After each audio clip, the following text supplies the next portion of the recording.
नमस्कार।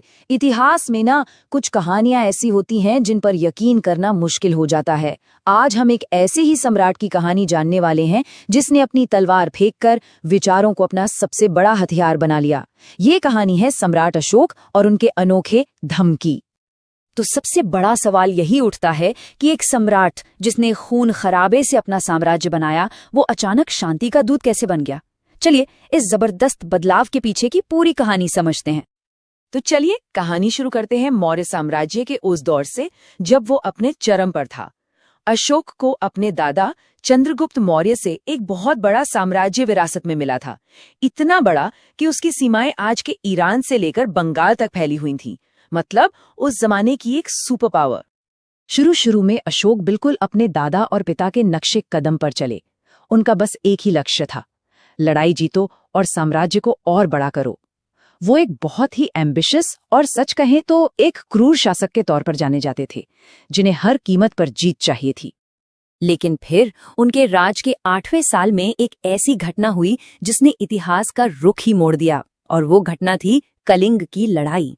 एक ऐसी जंग जिसने सब कुछ बदल कर रख दिया। ये कोई मामूली जंग नहीं थी। आप सोचिए, अशोक के खुद के शिलालेख बताते हैं कि इस एक लड़ाई में 1 लाख से ज्यादा लोग मारे गए थे और ना जाने कितने ही बेघर हो गए। कलिंग की जमीन लाशों से पट गई थी। हर तरफ सिर्फ तबाही का मंजर था। इस भयानक तबाही को अपनी आंखों से देखकर अशोक अंदर तक हिल गए। जीत की खुशी नहीं, उसकी जगह थी तो बस गहरा पछतावा और दुख। कहते हैं उसी पल उन्होंने तय कर लिया कि अब और युद्ध नहीं। बस यही था वो टर्निंग पॉइंट। और यहीं से शुरू हुआ एक नया अध्याय। अशोक ने फैसला किया कि अब वो तलवार से नहीं बल्कि नैतिकता और अच्छे विचारों से राज करेंगे। और इसी नई सोच को, इसी नई पॉलिसी को नाम दिया गया अशोक का धम्म। अब ये धम्म था क्या?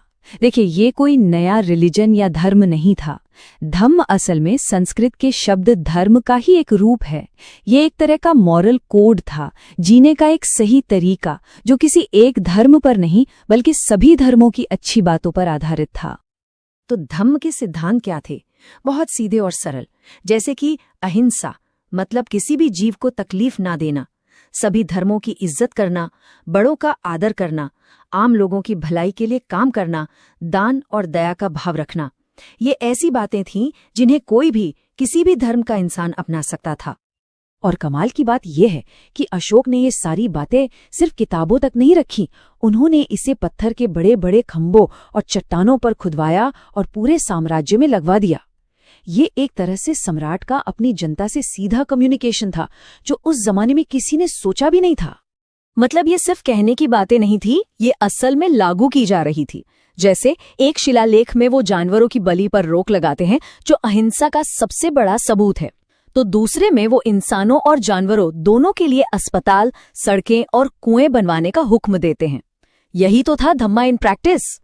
कलिंग ने अशोक को कितना बदला था, इसका सबसे बड़ा सबूत है उनका ये कहना, सभी मनुष्य मेरी संतान हैं। सोचिए, एक विजेता अब खुद को एक राजा नहीं बल्कि अपनी प्रजा का पिता, एक संरक्षक मान रहा था। ये बहुत बड़ी बात थी। अशोक की सोच वाकई अपने समय से मीलों आगे थी।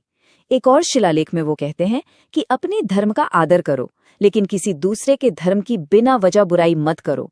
ये बात आज भी कितनी जरूरी है ना? तो अशोक ने एक महान विरासत तो छोड़ी, पर कहानी का एक और पहलू भी है। सवाल ये उठता है कि उस विशाल मौर्य साम्राज्य का उनकी मौत के बाद आखिर हुआ क्या? क्या वो साम्राज्य टिका रहा? और ये वाकई में हैरान करने वाली बात है। जिस मौर्य साम्राज्य ने लगभग पूरे भारत को एक किया, वो अशोक के जाने के बाद इतनी जल्दी बिखर कैसे गया? चलिए इसकी वजह भी जानते हैं। देखिए, इसकी कई वजहें थीं।